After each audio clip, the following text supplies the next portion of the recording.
Good morning, everybody, and welcome back to another episode of Adult Child of Dysfunction. Today we have with us Peter McLaughlin.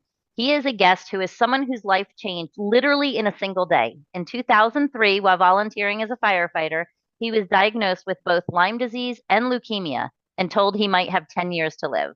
For many people, that would have been the end of the story, but for him, it was actually just the beginning.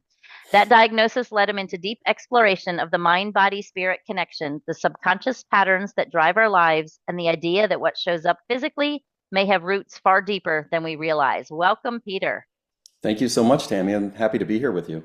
Yes, no, this is great. So now I'm going to finish this. I wanted to introduce you first, but you are now a certified hypnotherapist, life coach, and creator of Blue Sky Hypnosis, a YouTube channel with over 130,000 subscribers and 17 million views. Today, we're going to be talking about, wow, root causes, subconscious programming, how trauma shapes our lives, and why healing is less about fixing and more about uncovering what's underneath. I'm actually super excited about this conversation, to tell you the truth. Me too. Yeah. So a diagnosis like that, I mean, it's bad enough to be told you have leukemia. It's bad enough to be told you have Lyme disease, which we all Mhm. know is now sometimes a very chronic, lifelong thing, Yeah, but both at the same day. yeah, right, right. Wow. Talk about that. Well, someone else described it perfectly, which is getting hit upside the head with a spiritual two by four. Hmm. And obviously, I was probably still am to a degree a pretty stubborn person. And it required that kind of dramatic, scary diagnosis to get my attention. I'm certain that all kinds of things happened prior to that that I wasn't paying attention to, that I was pushing away. Right. And this is something that for me really got my attention. I couldn't push it away, and it really did, in my view, present a door to me. And I Hmm. think we live in a free will universe. I didn't have to open the door, but I did. And by opening the door and walking through it, it changed my life in myriad ways. So it was an immediate like aha, my whole life has to shift. My beliefs, my thinking, my everything. Was it that? No, no, I No. can't say that. I think I went through there's like all these stages. I forget the woman who came up with it, but the stages of grief after somebody dies. And Right. the first one was disbelief. I didn't believe it. I thought this is completely ridiculous. And I went back and gave blood again, and they came up with the exact same results. And I went through anger and bargaining and Hmm. grief and a feeling of hopelessness, and then back to anger. And it took me a couple of years. I put my business kind of on autopilot. I have a security guard business with 50 employees, and I just started only sending out invoices and doing the payroll and only dealt with emergencies when they came up. Everything else was focused on researching because the hematologist oncologist had said to me, "We don't know what causes this and we don't know how to cure it." And I thought, I'm going to have to figure this out myself. Right. And the more I researched, and again over time, it was 3 years or so between the diagnosis and when I went out to Santa Fe, New Mexico to study hypnotherapy. And the research pulled me gradually from the physical plane of cause and effect into the power the mind has over the body. Mhm. And then as I studied this work and as I began to do more of it, I was drawn even higher into the spiritual. I was going to ask how long it took to get from the Western medicine type, you have this and this is your symptoms and this is your quote unquote cause, which obviously they didn't know until it came to the spiritual, because it seems in my world, at least, everybody I know, eventually that path takes them there. It takes them into, and we all have that wake up call. And sometimes it sends us more into that spiritual world. It certainly did me. I had a stroke last January. Oh, And I had been kind of dabbling in that whole spiritual thing. I was certified to do Reiki, and was all about like cause and effect. And I knew my childhood trauma had caused all these physiological things, but it really threw me quickly into the spiritual world, into let's figure this out. And I need something bigger than me to help me do. yes, yeah, absolutely. I totally It's understand. not about what those little vials of blood say. It's about everything else. It's about the bigger picture. That's Exactly. great. Yeah. That's awesome. So So you did, so this was 19 years ago. This was 2003. Well, now it's 23 Well, years I ago. was diagnosed in 2003, so that was 23 years ago, almost exactly. It was like May of 2003, and it took me about 3 years to find my way to being a hypnotist, to being trained as a hypnotist and starting to practice as a hypnotist. So the practice has been about 19 years, but it was 23 years ago that I was diagnosed. Okay. And how are you physically? I mean, you look I'm great. Thank you. I feel really good. And I'd like to answer that question in two ways. The first way is, I think, the way modern people expect the answer, which is, what is your white blood cell count in the case of leukemia?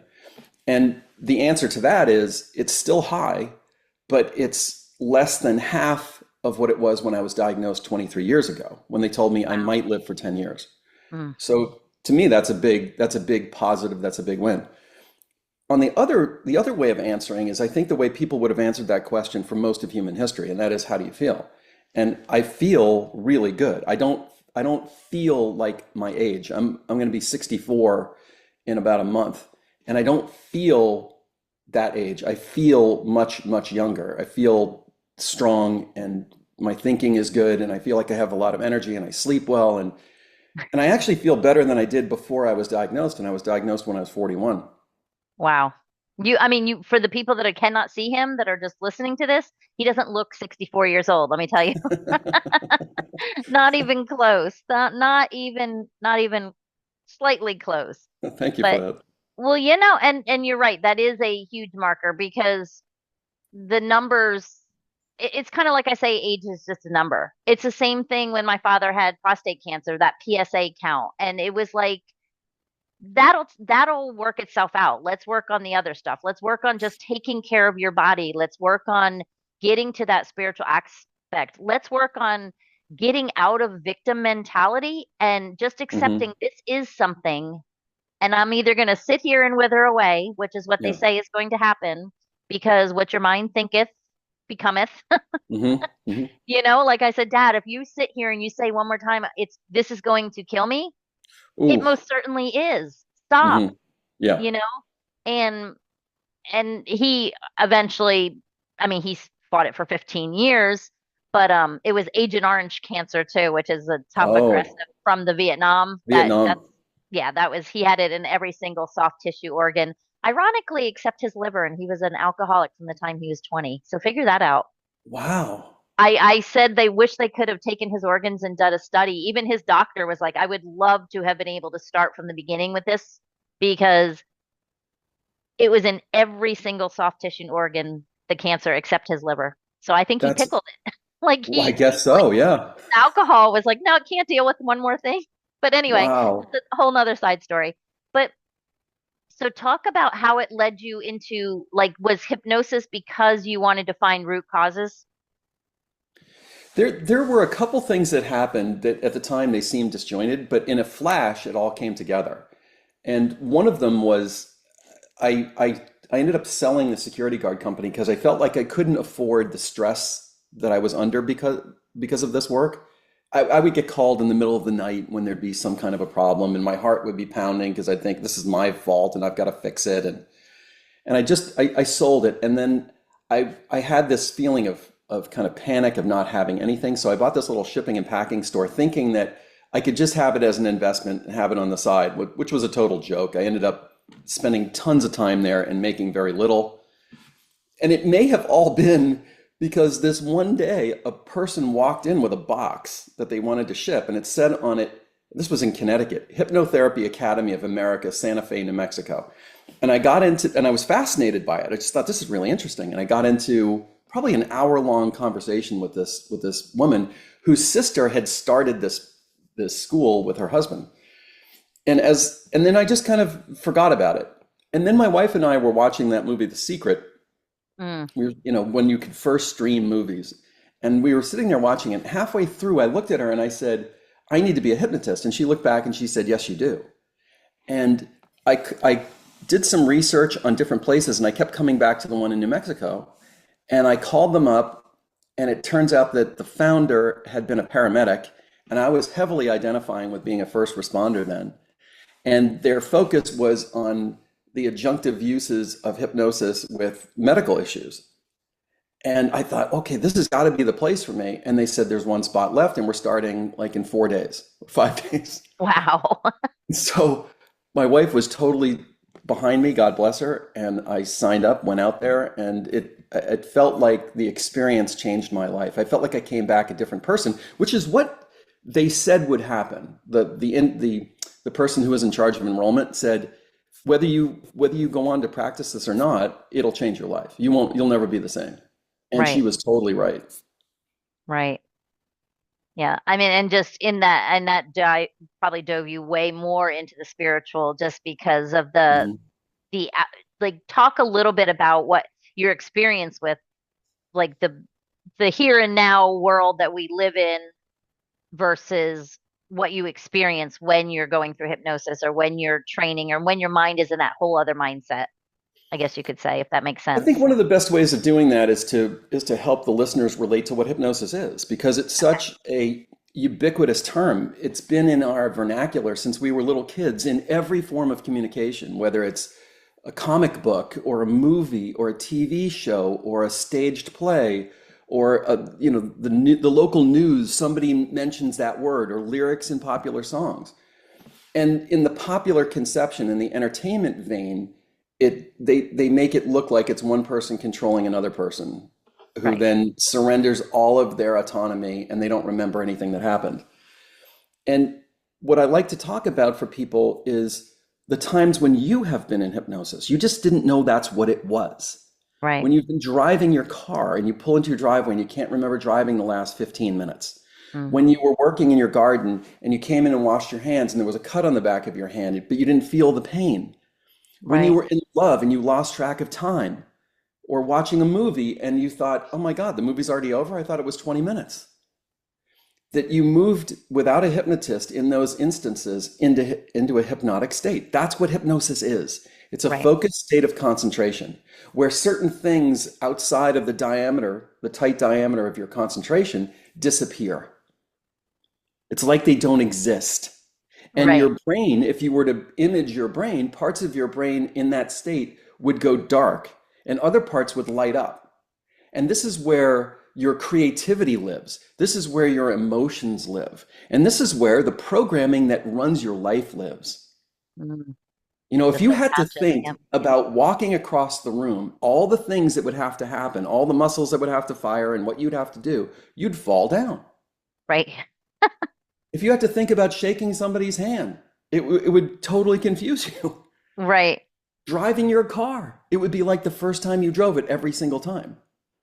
But we have this ability to create programming and patterns, most of which really works for us. Right. Some of it is working against us. And we call that, I think largely we would call that self-sabotage. Right. But I have a completely different concept about that, which is the role of the subconscious mind is to protect you. And we've already established, maybe we haven't established, it has no concept of time. Something that happened 40 years ago is right now. Right. So if you put those two things together, you've just described PTSD. So self-sabotage, in my view, is not part of you trying to sabotage you. It's trying to protect you. It just is trying to protect you against a threat that doesn't exist anymore.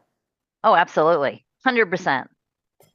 100%. I agree with that totally. And coming from the background that I come from and working with the clients that I work with, we all self-sabotage because we all are trying to protect. We're trying to be little. I remember I use as an example the first time I really realized how bad I was doing it was that I was up for a big promotion at work and I didn't take it. And the reason I didn't take it was because I laid in bed and pictured myself up on the stage accepting the award. And I was scared to death about getting the award, not getting the promotion, getting Yeah, the award. And I literally turned down that promotion. And people were like, what did you do? Now, years later, I'm like, I know exactly what I did. yeah, My brain was programmed to stay small, and getting that promotion was not going to let me stay small. And exactly. Yeah, so those, when you talk about root causes of things, yep, and that makes 100% sense. right. 100%. And that part of you that was inducing you to turn down the promotion was doing it for a perceived beneficial reason. Oh, yeah. It wasn't doing it to harm you. It was doing it because it thought it would protect you. And so, like a little child, if they do something, if they make a mess in the kitchen and you scream and yell at them, you're just going to make it worse. Right. If you sit down with them and you're really gentle and you explain to them the proper way to do it or something, right? Or you give them a task that they can do so they can feel useful, you're way better off. And we can do that with that part of ourselves that is quote unquote sabotaging. We can thank it for what it has done for us in the past and for its intention. And explain to it, I'm using very simple language, that it doesn't need to do this anymore, that you're safe. But if you ever need it, you'll call on it and it will come back out. Right. And is that kind of what you work through with people with the hypnosis? Yeah, I mean, I think another way of explaining it would be to find the traumas that set up a pattern and to heal or resolve the trauma where it lives, which is in the past. Because the symptom is dependent for its life on the root. Just like the part of the plant that is above the surface of the earth is dependent for its life on the roots. And if you pull a weed out by its roots, it can't survive. Right. So your goal and the main goal of the hypnosis is to get all the way down to the root and heal that part, or give that part love, or give whatever it needs. And for the listeners out there too, you think about how some of these things really got ingrained. Like you said, the mistake that you made as a child that you were berated for, and then all of a sudden, 40 years later, you spill something and you're like, "Oh, I'm such an idiot." Those Exactly. things. And think about it too, when you're little, when these things happen to you, when you're little, everything seems so big. As an adult, if you had never had that happen to you as a child, if the very first time you were 18 and you spilled something, you wouldn't be like, you would just be like, it happens, because you've well adjusted. So it's almost like you have to go back, like I say, when we work through inner child work and reparenting your little self, it's like you have to go back, and because you're right, there is no concept of time, and that it does exactly, you freeze that moment that you were reprimanded or yelled at or scared. It freezes in a moment of time. And I always use the example from when you said the PTSD and it's so sensory. I had something happen when I was in 6 years old, or 5 years old, even younger, 4 or 5. And every day it happened over and over and over again. And while it was happening, it was so funny. My mom was listening to this soap opera. She was watching the soap opera, why this abuse was happening. And 30 years later, I'm sitting at the table. I was just talking about this to someone yesterday. 30 years later, I'm sitting at a table talking to my son and his friends, and I threw up on the table. And they all looked at me, and I was like, wait, because I've been doing a lot of work. And I went, wait, hold on. And then I stopped and thought about it. And it was that music from that soap opera playing in the other room. So that, I immediately, because I've done the work and because I could go back and go, I see where that came from. Then I can make myself okay. And I can turn on that soap opera all day long now. But I had to get that out of my nervous system as far as that being that trigger.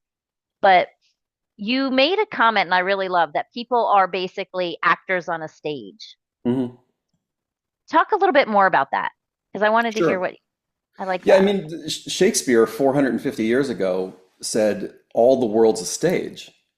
All the men and women are merely players. Each one has his entrances and exits. And everything is full of sound and fury. And in the end, it all means nothing. That's what he said. Right. And my experience working with clients in spiritual regression, so hypnotic spiritual regression, you can take a person to the moment at which they were making plans for this lifetime. And you can understand the deeper agreements or contracts or patterns that were decided upon and that the person agreed to with family members, friends, children, people that they got married to. They can understand what their purpose is in this life. And as a person who used to be an actor, I recently returned to it through a bizarre story, but I can say that that's what actors go through. Actors often will travel in a troupe, a company, especially repertory companies. And in one play, the actor might have a big part, in the next one, a small one. In one, they're the villain, in the other one, they're the hero.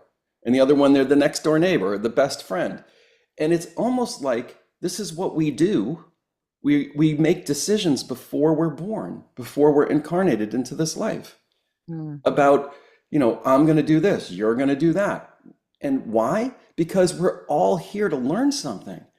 We're all here, I think, for what is called an awakening, which is to remember who we are. We may be here in part to work through karma that we incurred in a previous lifetime, but it's all done in this very theatrical kind of way. And awakening is remembering that you're not the character you're playing.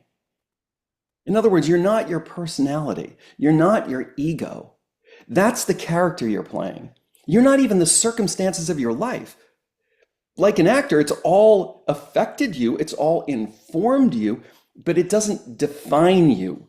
Because Right. at the end of the play, you take off your costume and you take off the makeup.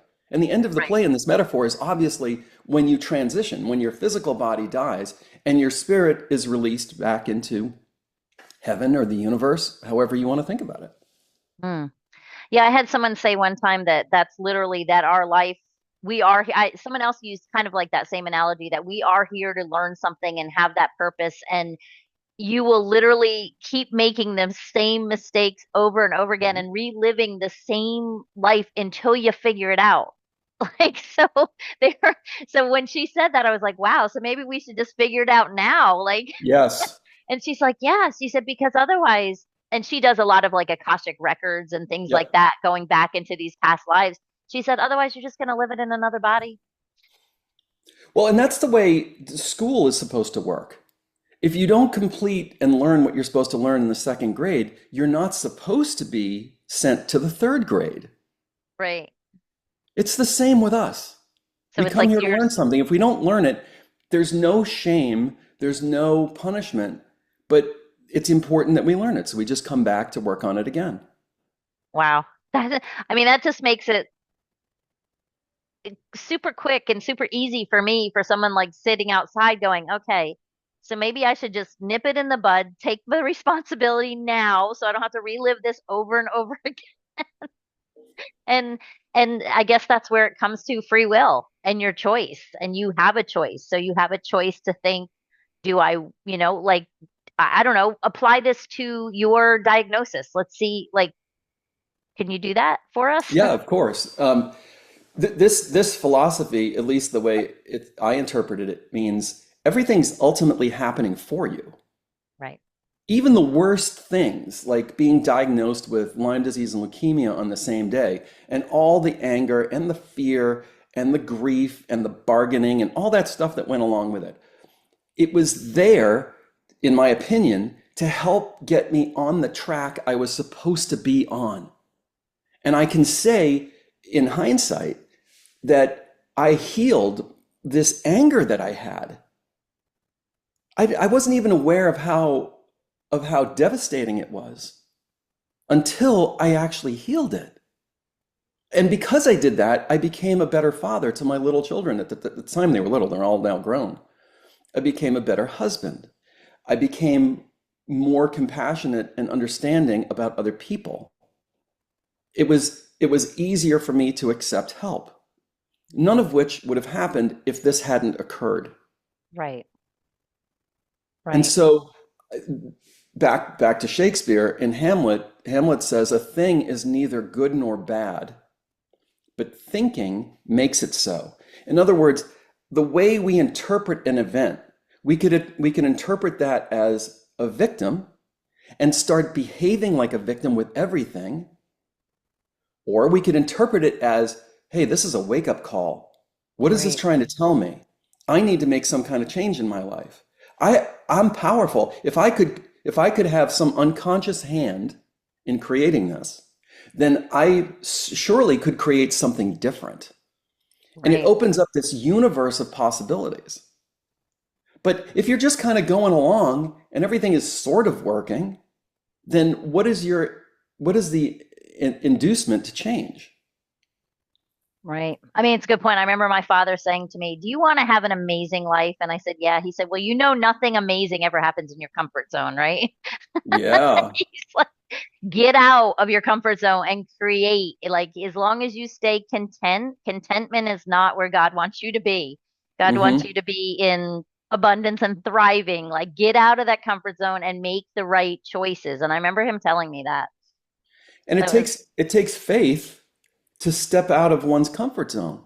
mm-hmm. It takes Yeah, faith to face something really scary and to keep moving. It takes faith to just accept on face value that there's something in this for me. right. I remember one of the things that moved me the most after I got this diagnosis was there's a famous cancer doctor, maybe you've heard of him, named Bernie Siegel. I don't even know if he's still alive. I've heard the But the name. thing that really moved me was he had a question he asked all of his patients, which was, why did you need to get cancer? And half of them would get angry at him and they'd just be that's it for you. And the other half were like, whoa, you just blew my mind. What, maybe there's a purpose to this. And I think that's another part of the philosophy that there is a purpose to everything. Right. Yeah. And if you believe that, if you have faith, what happens? Immediately your nervous system calms down.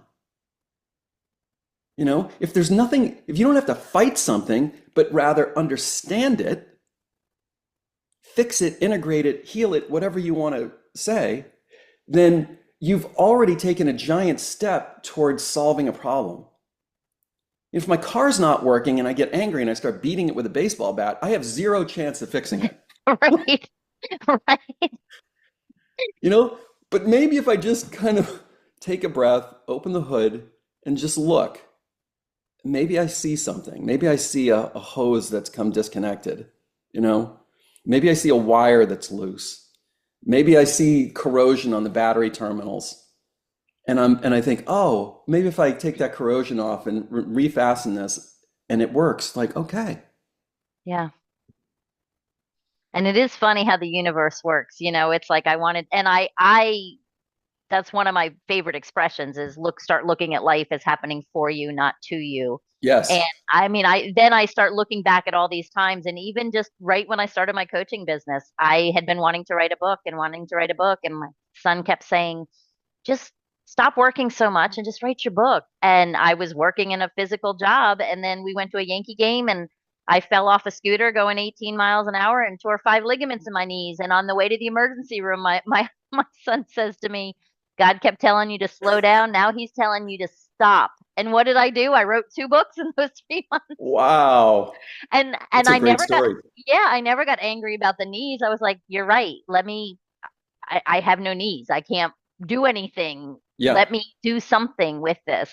And when you think about it, and I'm sure if you're out there listening, you can think of at least 2, maybe 3 times where the things that you thought were so bad ended up Hmm. being your biggest blessing.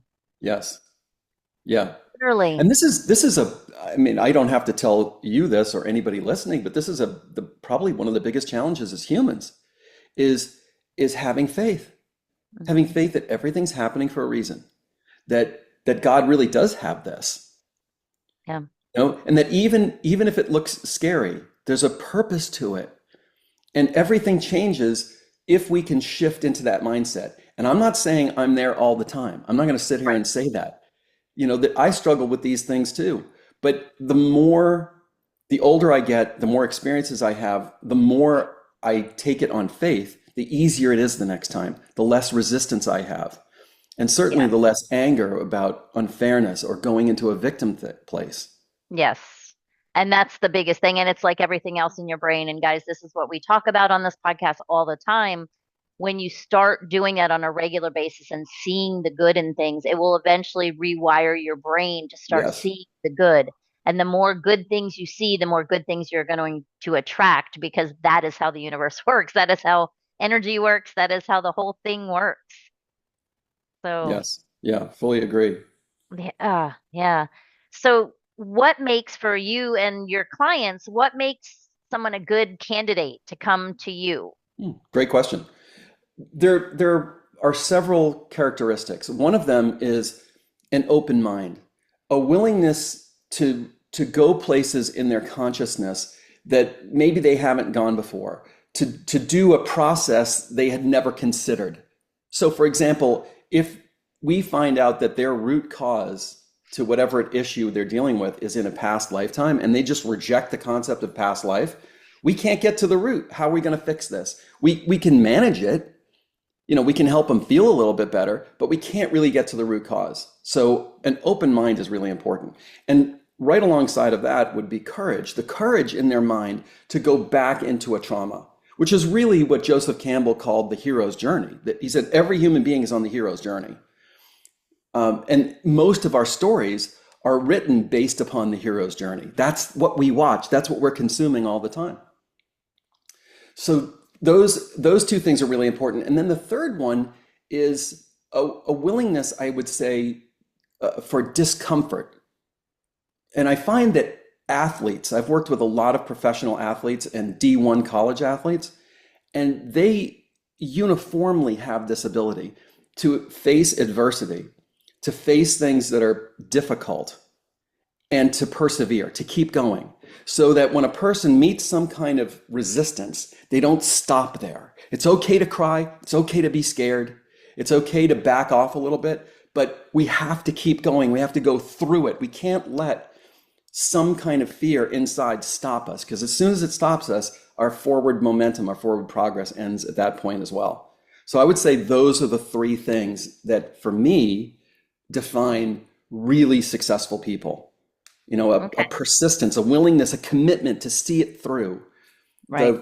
The bravery and the courage to face things that they don't necessarily want to face or that they've spent a lifetime avoiding. And then the third one is obviously the openness to explore in different ways maybe that they haven't done before, and not just write it off as, oh, that's not real, that's weird, that's strange. Right. I mean, and you're the expert.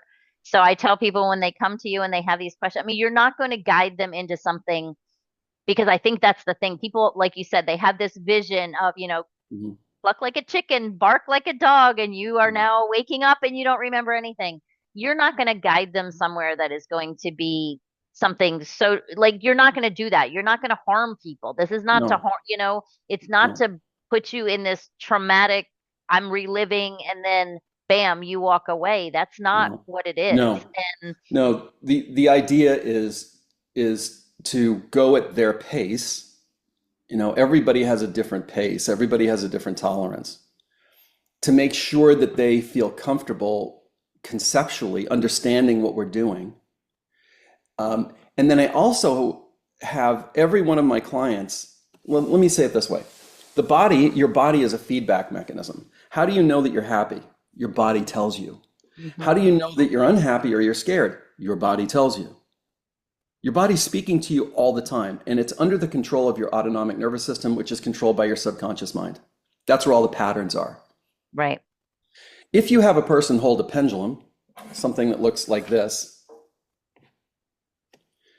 that pendulum serves as an amplifier of what your body's already telling you. And you can establish a yes and a no just by holding the pendulum. You can look at it and say, show me yes. And it will move in a particular direction. It'll go either this way or go this way. Yep. Yeah, or go in a circle or something. Go in circles, whatever. Yeah. So you can get a yes and a no. And then you can ask a question. Client's holding it, not me. Am I seated in a chair? Goes yes. And then, am I 700 feet tall? It goes no. Okay, so we've calibrated it. We now have your body speaking to us. So now we can ask, is the root cause of the migraine headaches that you get every week from a trauma? Let's say it goes yes. Is that from a trauma earlier in your present life? Let's say it says no. Is it from a past life? Let's say it says yes. Is it in my highest and best interests to revisit that past lifetime to resolve this trauma? Let's say it says yes. Now that person still has a choice whether they want to do this or not. But we've had this inner wisdom, this inner intelligence from them tell us, this is what the root cause is of your migraine headaches. This is where it resides, and it's a trauma. and it's your highest and best interest to go resolve it. Are you willing to go do it? Of course, I would be. I mean, yeah, it's crazy with the pendulum. It is so easy to do and it's so simple. And it's the Yeah. same thing I talk about muscle testing all the time with just Hmm. standing there and just with the sway method. Ask yourself, is Yep. my name Tammy? Your body naturally leans forward. You say, am I a millionaire? My body's leaning back. It's it naturally happens. And because I, I don't know why. It's like because I think it's that universal wisdom. God and you know it all. Your body knows it all. So I picture that, like you said, that that thing, that resistance and that thing stuck in you and it'll be stuck in your body. And if you feel it and you're like, okay, your natural instinct is go around it. But it's like it's still going to be there until you can go through it. And that's what you can do safely with people. Yes. And this is immensely persuasive for people when they're holding the pendulum and they Yes. know they're not consciously moving it in a particular direction. Right. And they're like, oh, wow. And a lot of times we'll be able to zero in, let's say, on a trauma that happened in this lifetime to a particular age, whether they were indoors or outdoors, whether they were at school or at home. And then all of a sudden they're like, oh my God, I haven't thought about that in 20 years or 30 years. I remember now when I was 6 years old, something happened. Mm-hmm. And I'm getting that this is the root cause of some problem I've been dealing with. So their inclination, their willingness to then go and address it is much higher. And Yeah. as you stated, it's never for the purpose of going and wallowing in something that happened. No. It's understanding it and then doing whatever we need to do to rewrite it or heal it. Sometimes this involves the person at their current age going back to that time to rescue a younger version of them. Right. Sometimes it involves forgiveness. Sometimes it involves, let's say, if the person is Christian, they'll have Jesus or Mary come with them to resolve this thing. All of which is possible in your consciousness. And once that incident has been healed, once it's been overwritten, let's say, then we use the pendulum again. Has this been healed? And if we get a yes, we're done. We don't have to deal with that again. And now that toxic material doesn't live in their subconscious anymore. And the Right. old triggers, like the example you gave of the music from the soap opera, when it played after you had resolved it, it wasn't telling your subconscious mind you're under attack. Your subconscious mind heard the music and it was like, it's just music. Right. There was Just no music. more association between the music and trying to protect you. Right. And that's when you know for sure you definitely healed that. Right. Absolutely. So what are some questions? Okay, so I know I could talk to you all day, but what are some questions people might ask themselves if you would be like if they would be I know you showed who would be good candidates, but how might people think that they're what questions might they be asking themselves to see if they're ready to move forward and like you see what I'm saying? Like Yeah, I mean, well, first of all, I do, like a lot of people, offer a free 20-minute consultation. So people can, it's set up a phone call with me and ask any okay, questions that they want and, talk through fears that they might have or specific questions. So, I mean, one of the questions people might have is, would this work for this issue? Would this work for that issue?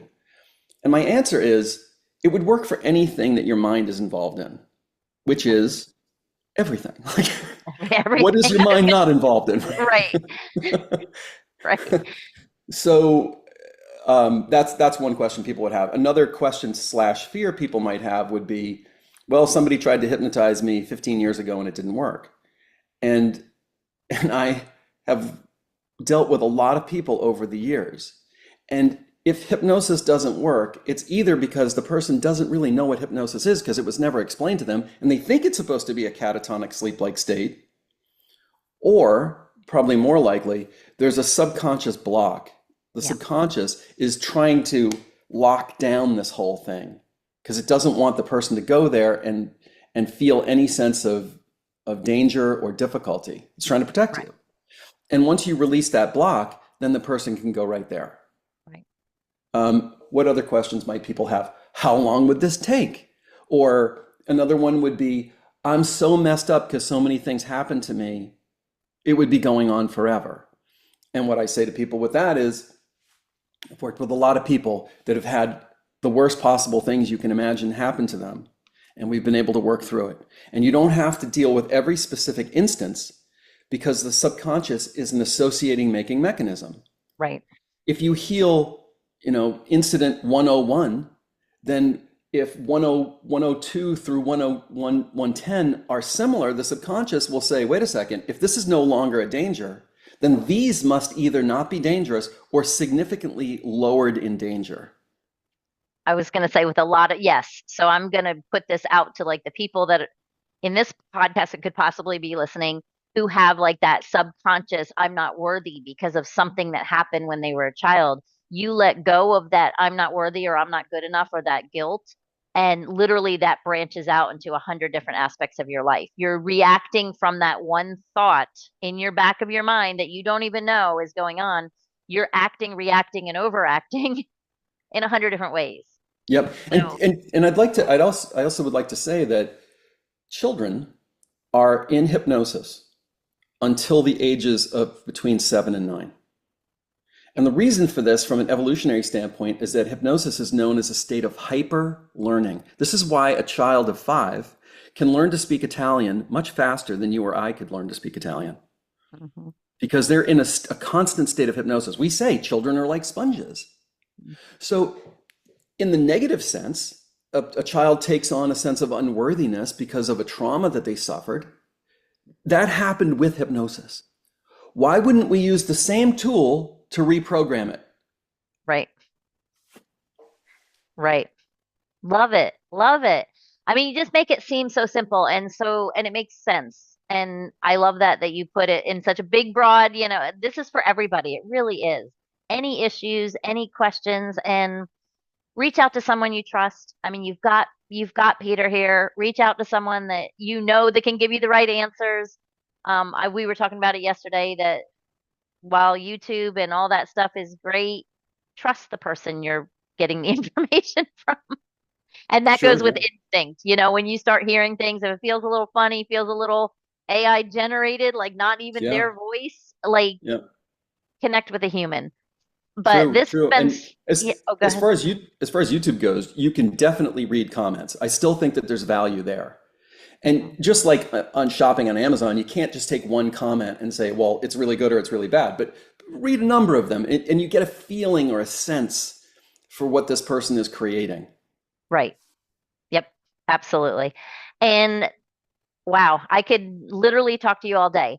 But if people want to reach out to you, they want to talk to you, they want to learn more, where do they reach you? The best place. Best place would be my website, which is blueskyhypnosis.com. Okay. Um, I also have another website, which is my name, petermclaughlin.com, and that one's focused more on relationships, people who are struggling in relationship. Okay. And then my YouTube channel is also Blue Sky Hypnosis. Okay. So if Yes. they just want to sample, like different kinds of tracks that I have there, they can also go to my YouTube channel. Oh, yes, definitely. If you're out there listening, go subscribe. I already checked it out. It's great. It's very informative and he's very knowledgeable. Obviously, you've been sitting here listening to him, but so before you go, first of all, thank you for coming. I really Oh, thank you appreciate for it. having me. Yes, you're very welcome. And before you go, if you could give the listeners one piece of advice or words of wisdom from Peter McLaughlin, what would it be? It's that no one is permanently broken. Everything's happening for a reason, and that you have everything you need inside of you and that you're connected to resolve anything that needs to be resolved. Perfect. Well said. Well, thank you again for coming. Thank you. And for everybody else out there listening, you heard it. You've heard me say it. You've now heard Peter say it. We've all said it. Between you and your whatever your higher power is, you have everything you need to heal, to be happy, to feel joy, to do all the things. And you so, so, so deserve it. So we will see you back next week. Love you all. Bye.